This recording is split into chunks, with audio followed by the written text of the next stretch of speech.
It's 48 after 8 p.m. You are listening to the Orange Lounge. This show comes your way live every Wednesday night between 7 and 10 p.m.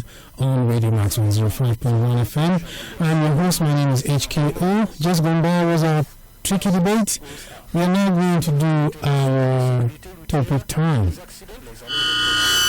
Orange Lounge.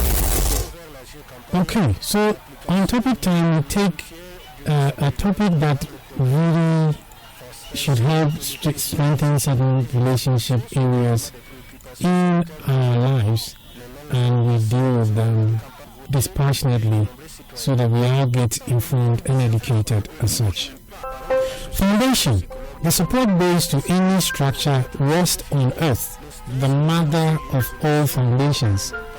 Just like buildings, marriage also settles well on a strong foundation. What are the foundations? How do we ensure they are used as beginners or veterans? So tonight on Topic Time, we are discussing the foundations of a strong marriage, the key principles every couple should know. Alright, so to start a discussion, I'll be joined on the line by Nana Bans.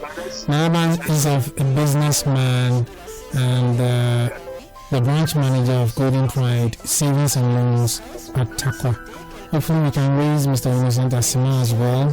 And of course, Miss Philo and Nana Ekuntin will join us too.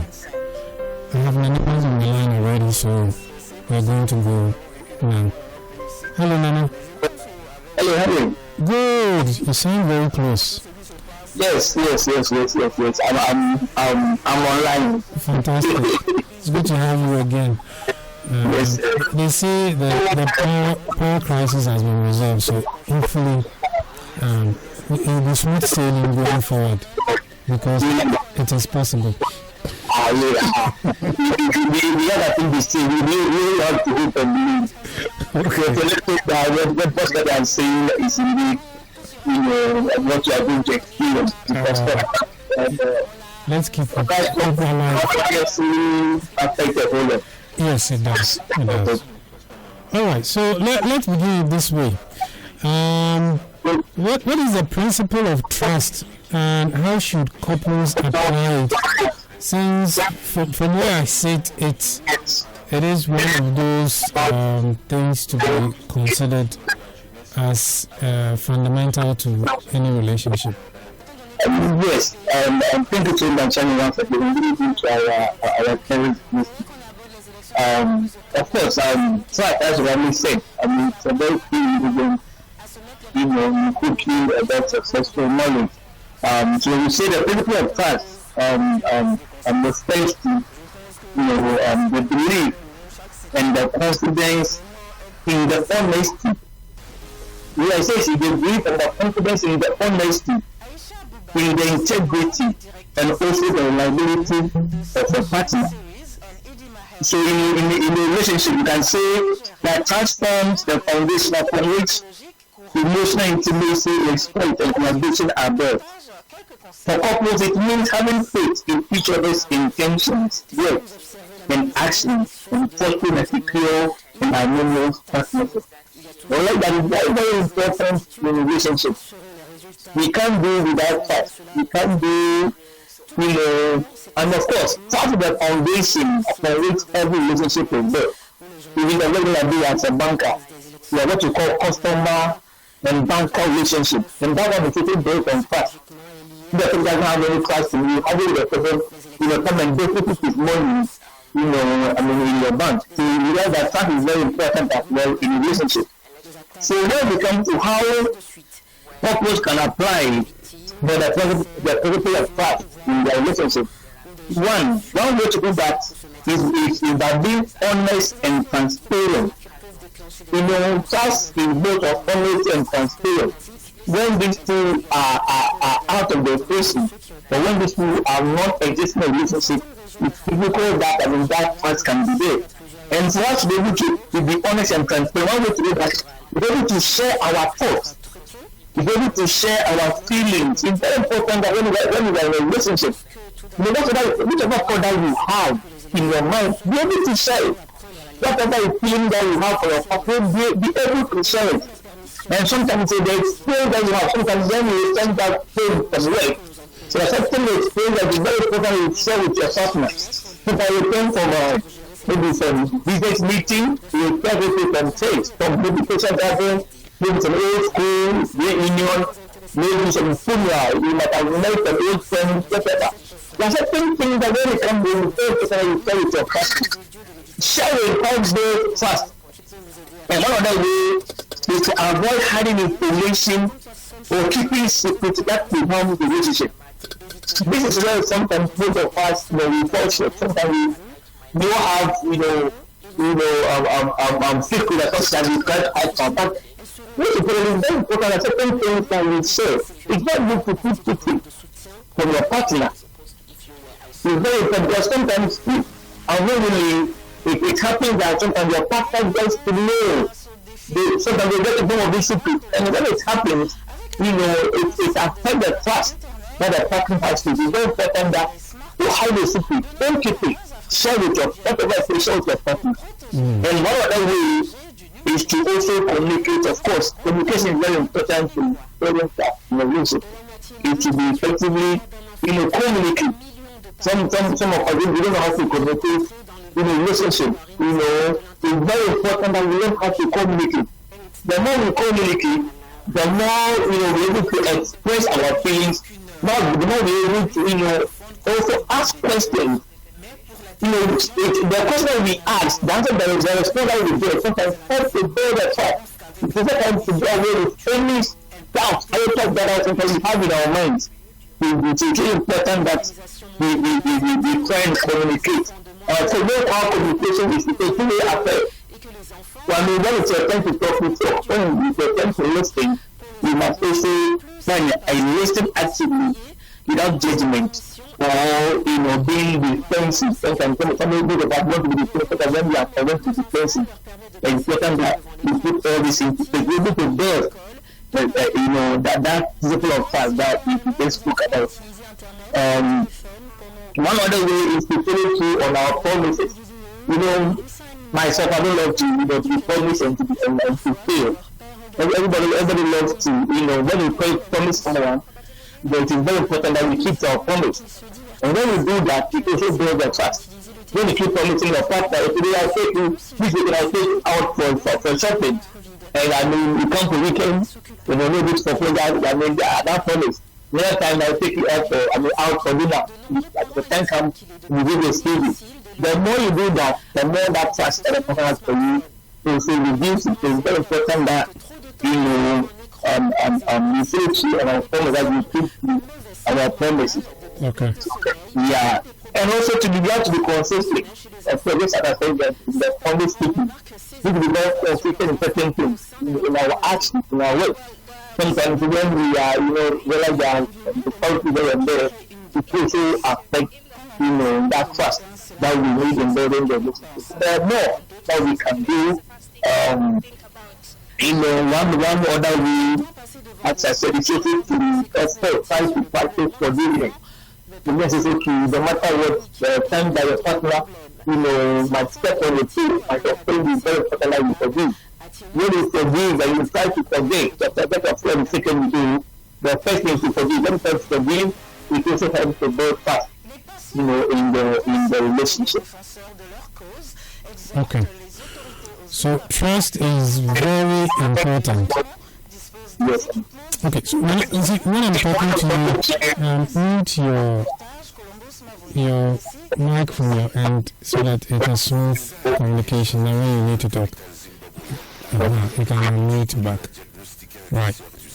So, like I was saying, from all that you have said, it puts trust in a limelight. Although Panama who says that we can't trust each other, we are not capable of doing that.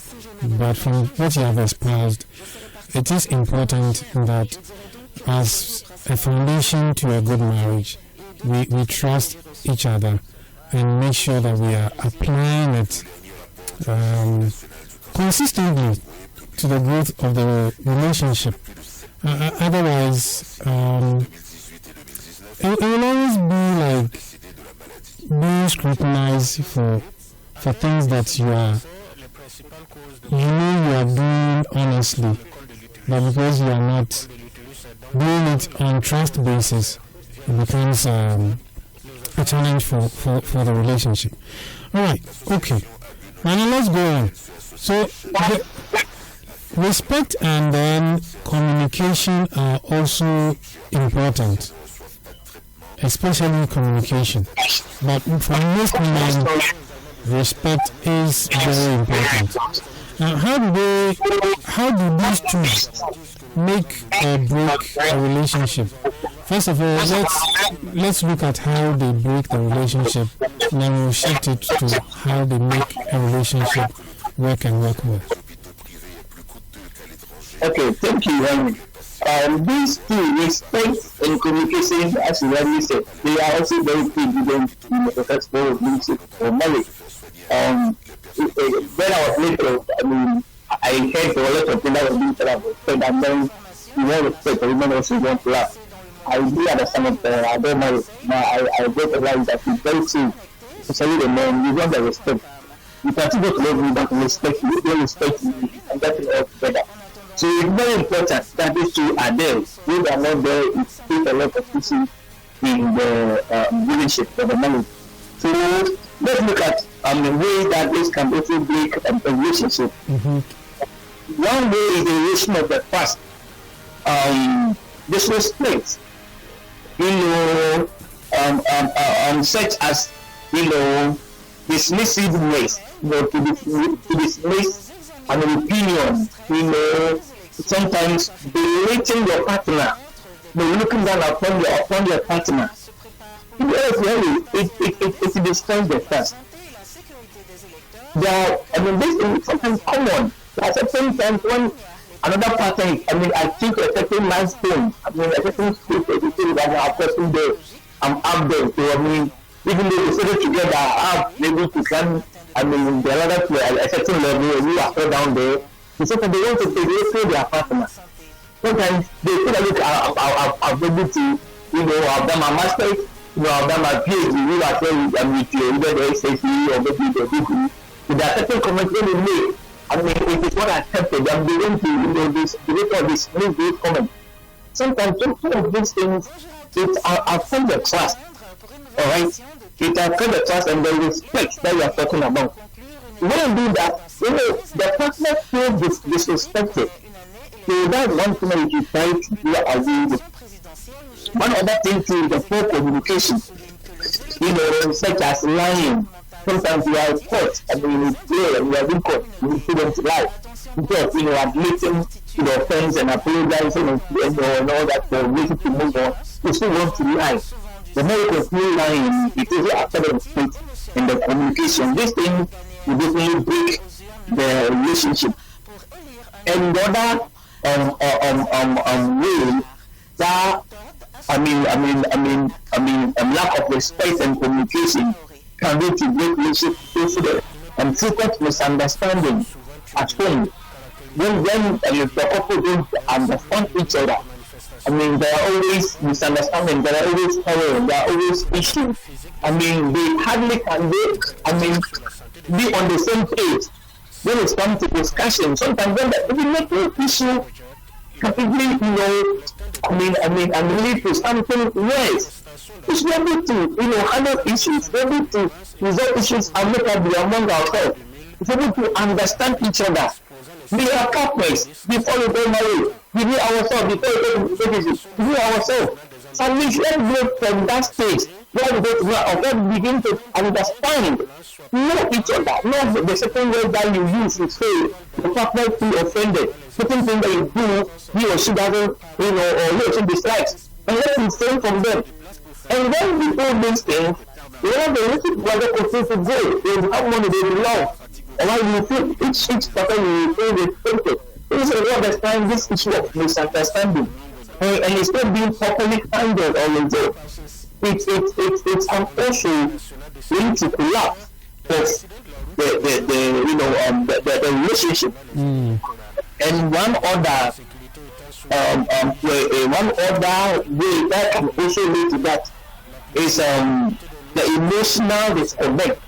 I keep saying that emotional intelligence is something that each person needs to study.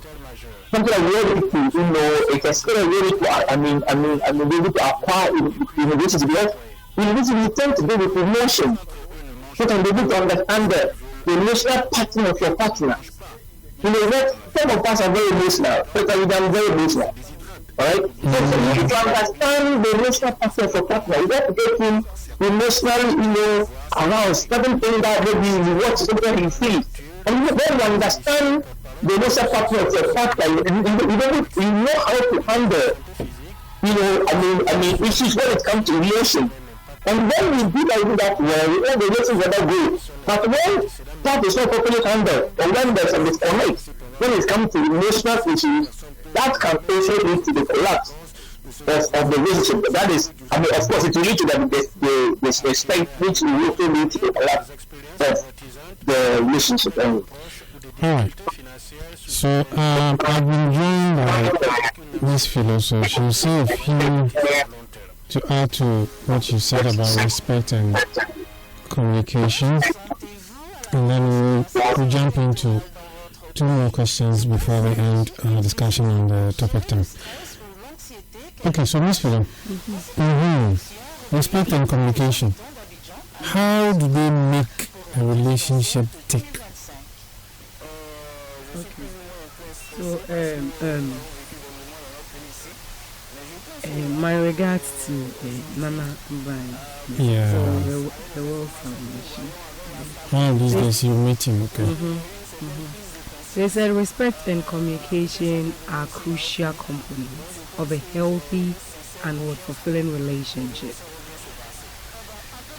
Respect can make a couple, and the lack of respect can also break a couple. He said when partners show respect, they demonstrate that they value and trust each other. Okay. If they demonstrate what? When partners show respect, it demonstrates that they value and then respect each other. So the opposite is true. When they don't, it means they don't value you and they don't consider you important in anything they want to do. That's it. All right. Okay. And then respect creates a safe environment where partners feel comfortable sharing their thoughts, feelings, and then desires. So when you respect the person, if I respect you, you respect me, I'm able to share my ideas with you. Because I know that you're not going to give me any negative vibe. Okay. By making me feel disrespect or something. When that respect is there, that's what it does. It encourages open communication. It encourages open communication.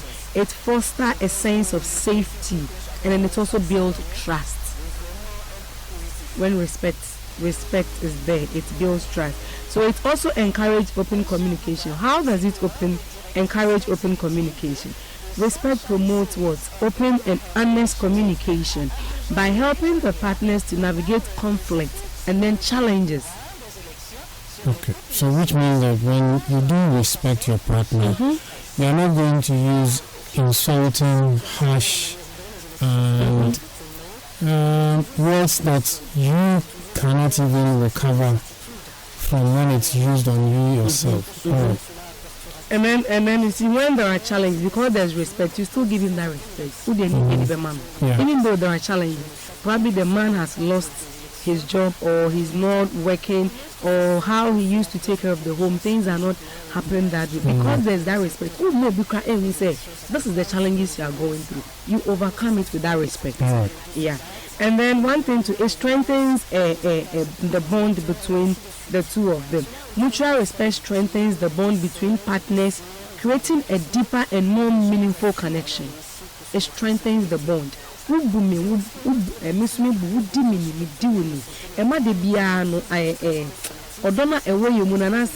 That connection between us, it always grows. It strengthens that connection between the two of us, because that respect is there. But when there is no respect in a marriage or a relationship, where there is no respect, it erodes trust, making it challenging for partners to feel secure in the relationship. That is, it erodes trust. It doesn't make you feel secured in that relationship, because what him say, the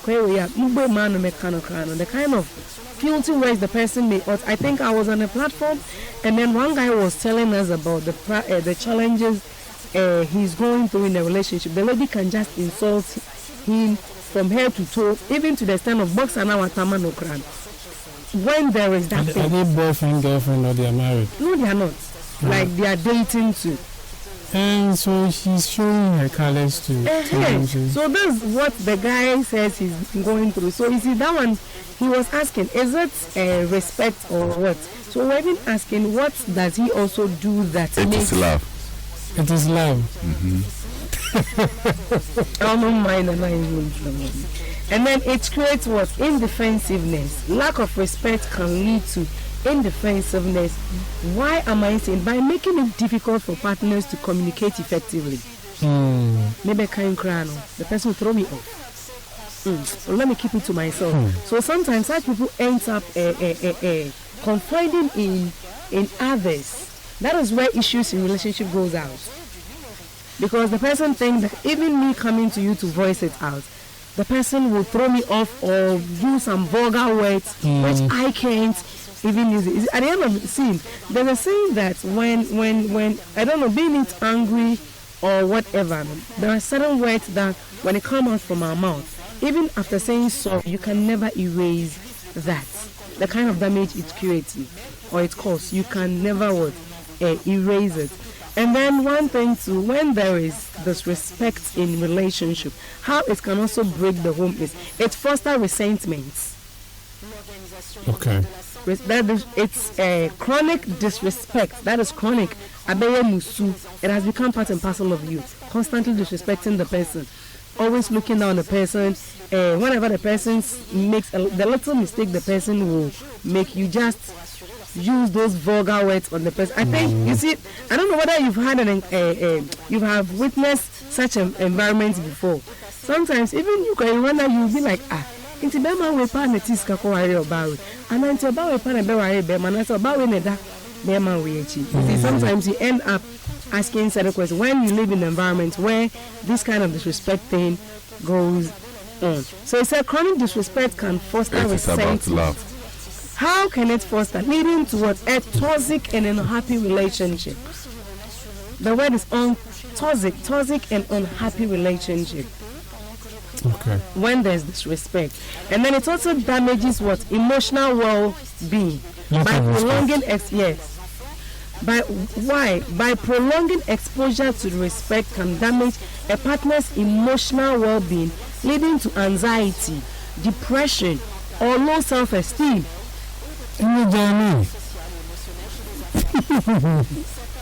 But you see, there are some people that they can never show their true colors. Sometimes when they want you to put a sergeant and then one on the hand, the finger, they want that. After that, that is where they show you their true colors. And then if you happen to come from a family that come what on respect and communication, and respect especially, I realize that sometimes people are disrespected by their potential partners, right? But somehow they are blinded by either the beauty of the woman, the cash the guy has. So there is something or an element that almost all the time takes away the red flags that keep flashing around in subtle and sometimes very glaring manner to people. So they end up thinking that what they were doing, which was utter disrespect to see the man, now they bring it into the marriage, and the man is now voicing his grievances about it, and he or she's surprised because I was already doing that, but he never voiced it. So in a way, it looks like the two are married. Respect and communication. If someone is not showing you respect, you've got to say something. Otherwise, they will think you are okay. This is what you are. Because as they say, silence meant was consent. Is it consent or content? Consent. So it means you are accepting it like that. So please, those of you who are about to marry this December, this discussion is just in time for you. Oh, just some people see all these red flags, but they don't mind. I just want to get married. No, maybe like Nana keeps saying, the guy is so good in bed, so it's kind of serves as a covering for all those flaws with the guy. You see that they are bully partners, but not bully as Obebo. Obu and some could can't show you. Yes. It will take some time for you to recover. What you have to also realize is, I always say that the way to a man's heart is what the man eats. And then it's not what the man eats. What does he eat? And then what he eats. He's making a point. I don't understand. What the man eats. What the man eats and what he eats. That's the way to the man. That's the way to the man's heart. Okay. The way to a woman's heart is what the woman puts on. It's what the woman puts on. You get it? And what the woman eats. The eat is not about food. Okay. I understand. You get it? When the woman enjoys you most. The woman feels you most. Even to the extent of whatever you do. And the family members are saying, leave the marriage. He remembers that thing. That knows that this thing, I may not enjoy it anywhere apart from the one I'm enjoying. Okay. You get it? Yeah. You see that you are still there. Okay. So that's what you have to also. Points well noted. Okay, now ones. Let's do this other one. So I sort of, after the research, had all these points noted from the foundation for a good marriage. So now there is patience and forgiveness. My question when you put these two together is that how do patience and forgiveness sustain and then grow the marriage? Thank you, Harry. Just like as we discussed on the respect and this other, vital, ingredients in the marriage. Same goes for patience and forgiveness. Because as I said, we are in this relationship, we are bound to, self-control. We are bound to, offend, each other. It's very important that we also make room for forgiveness. For patience, it's also very vital in the sense that we need patience to build and grow the relationship. Without the patience, we cannot go and build the relationship. One way where patience can sustain and build a relationship is that it helps manage the conflict calmly. Because of course, there will be conflict in the relationship, there will be conflict in the home. Patience helps, to manage this conflict calmly without it, leading to, violence and aggressiveness and here and there. It helps to, manage the conflict calmly. This patience allows couples, to step back and respond thoughtfully rather than react impulsively. It's very important. It gives you that room to come, to think through very well before you react. Alright, so it's very important to keep ingredients if you want to, mature, if you want to grow, then it's very important that you develop patience. It's very key. It said it also prevent escalation during disagreement, fostering constructive resolution instead of destructive argument. This is what patience can do. Two is that it supports personal growth. By one, both partners can grow and evolve over time. Patience allows room for individuals to change and to develop. From this, it realize how important, how key patience is in sustaining and growing in relationship. And one of the ways that it helps partners encourage and support each other's journeys without pressure or frustration. All this is done by patience.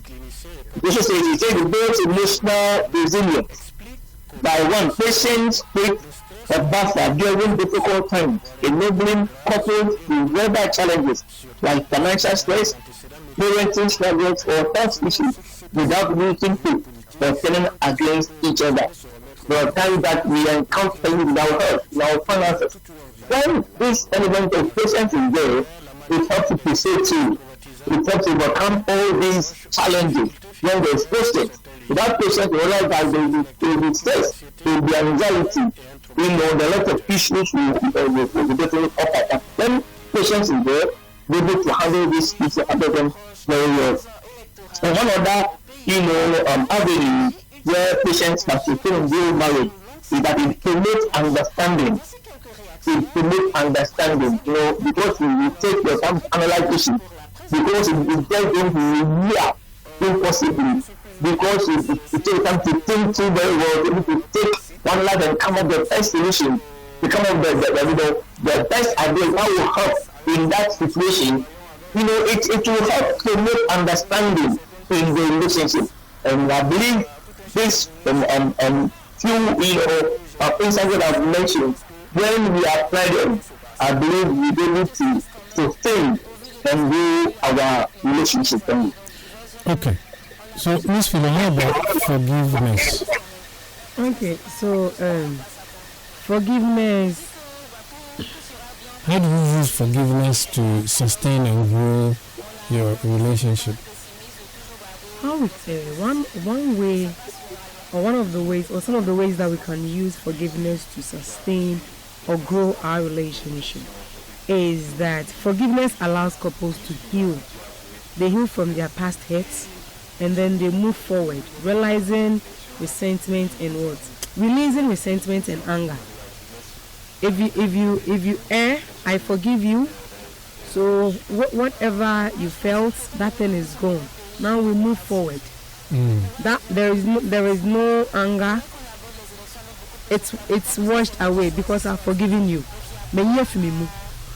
But if I haven't forgiven it, the thing is in me, and sometimes even end up hurting your own self. So one of the ways is forgiveness allows the couples to heal from their past hurts and then move forward, releasing resentment and anger. It also helps them to rebuild trust, which is essential for a healthy and then thriving marriage. It helps them to rebuild trust. So, assuming you might have done something for the person to even sin, and that trust is no more there. The moment you are able to open up and then confess it to the person, he goes like, okay,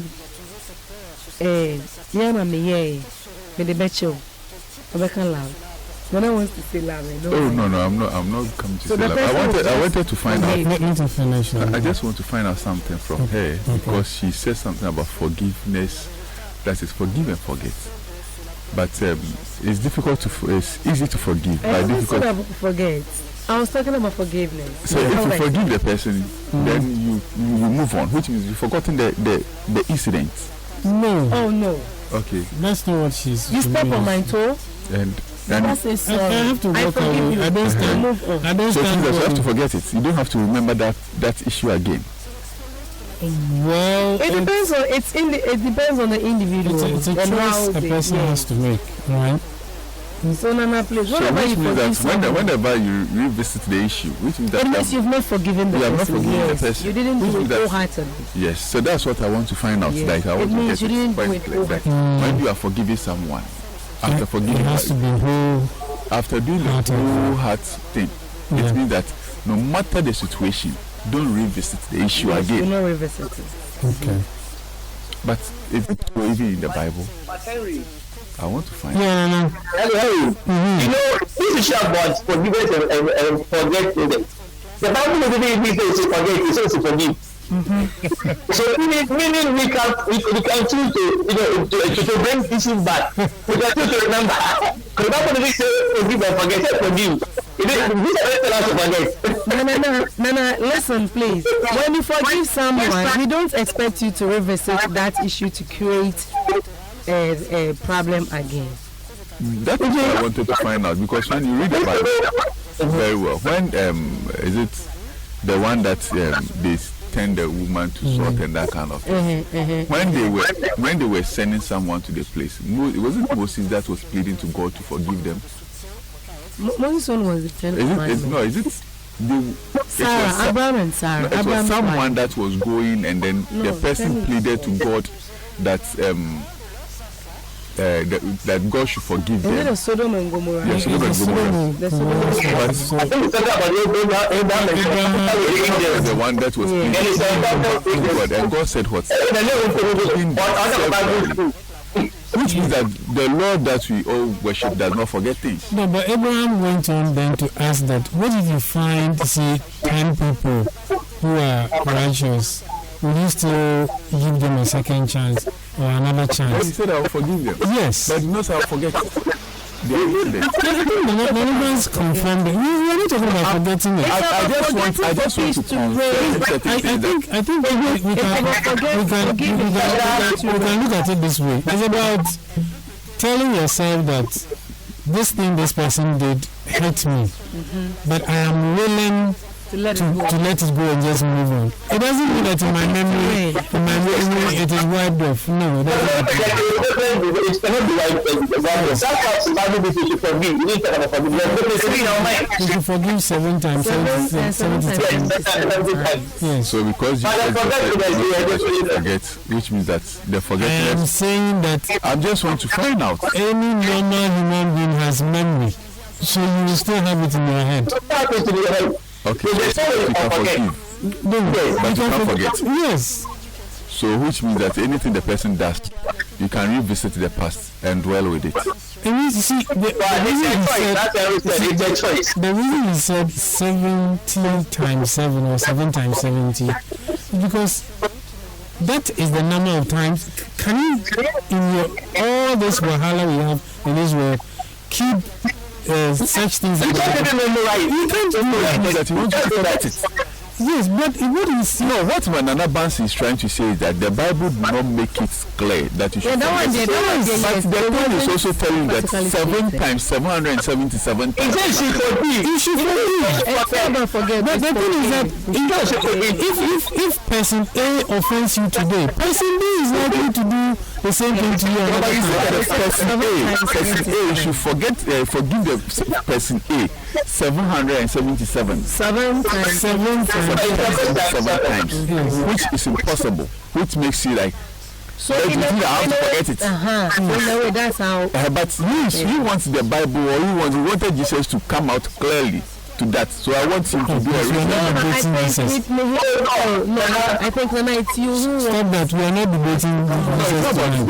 It's about. I want to go back to Parliament and amend the Constitution. Let's move on. Our final thing I want us to do is, personally, I feel in everything we do, we need to have boundaries as individuals, as couples. In whatever conditions, we must have boundaries in order to curtail excesses or challenges that come beyond us like that. So, how then do you use boundaries to stabilize and again grow the relationship? Now I want you to go first, then Miss Philo will come We'll see whether Nana Winter will say something about it. All right. So, as I already said, boundaries are so essential in marriage because, of course, they help to define personal and also the relational expectations, and so on and so forth. So, how boundaries can stabilize a marriage? One is that, of course, it clarifies the expectations. Boundaries ensure that both parties understand what is acceptable and unacceptable in the relationship. We are both very but of course we also have one individual life to live. I have my career, I have my career will be different from that of my partner. I have my financial goals which my financial will be different from that of my partner. Of course, I need to have my boundaries. I also have my spiritual life to live. There are 10 times when I want to wake up, I'm going to pray. My partner will pray, I will put up the faith. So I couldn't be in the same room that my partner is sleeping and be praying making noise. All three is sleeping.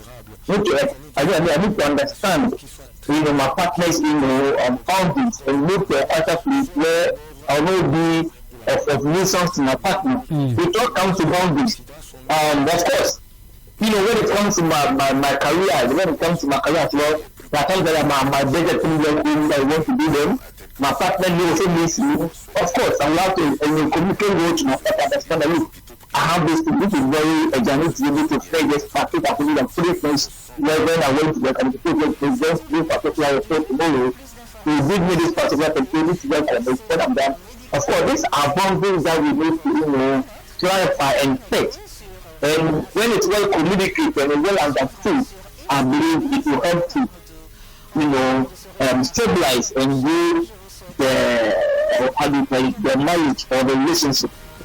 And one other way is when there are clear boundaries around respect, communication, and behavior, create a safe and supportive social environment. They help partners feel secure and valued, reducing stress and also resentment. I believe these are one way some key ways where where boundaries are clearly set, when they are clearly clarified and well communicated, well understood. It can help stabilize and grow our marriage. Thank you. All right, Nana. Thank you so much. We'll speak on the other side. Okay. Welcome. Bismillah. Okay, so I want us to look at benefits of boundaries in marriages. Okay. Boundaries encourages open and honest communication, just as you said, by helping partners express their needs and their desires. So let's say it promotes a healthy communication. And it also prevents resentment. By establishing boundaries, prevent feelings of resentment and frustration, which can arise when one partner feels overwhelmed or disrespected. Okay. And then it fosters intimacy. By creating a sense of safety and security, which allows partners to feel more comfortable and intimate with each other. It also promotes personal growth by allowing partners to develop their own interests, hobbies, and then friendship. That is, encourages personal growth. And then it also helps partners navigate conflicts in a healthier way, reducing the likelihood of a hurtful or destructive behavior. Now let's look at types of boundaries. We have emotional boundaries, physical boundaries, financial boundaries, time boundaries, and then digital boundaries. The emotional boundaries is whereby it helps partners establish their emotional through by protecting their emotional well-being and then also preventing emotional overload. That is the emotional one.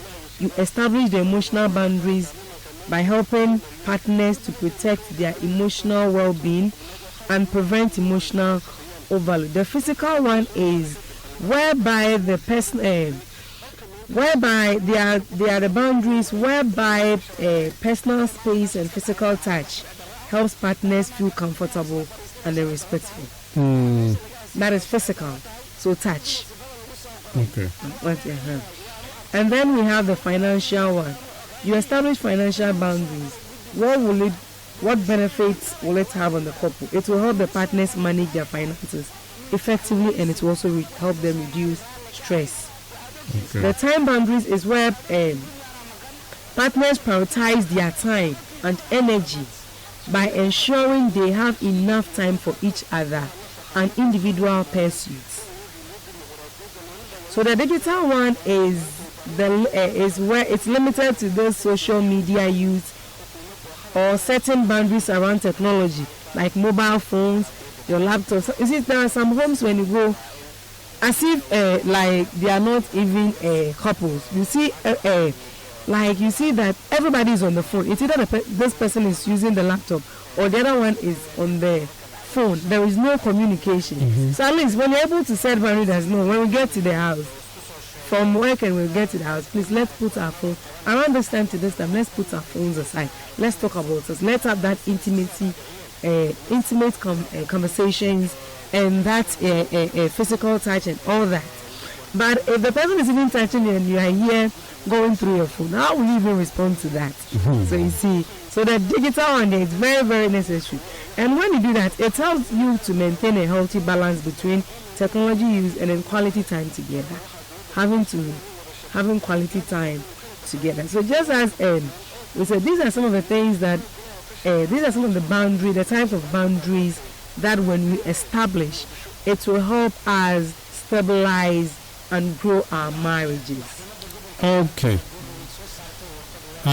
So in conclusion, this is what I have to conclude our topic time for today's Orange Lounge. Now, no marriage can thrive solely on human efforts. God's grace and strength are needed to sustain it. So pray individually and together for God's help in navigating challenges and deepening your bond. A strong marriage is built on a foundation of love, trust, respect, and faith in God.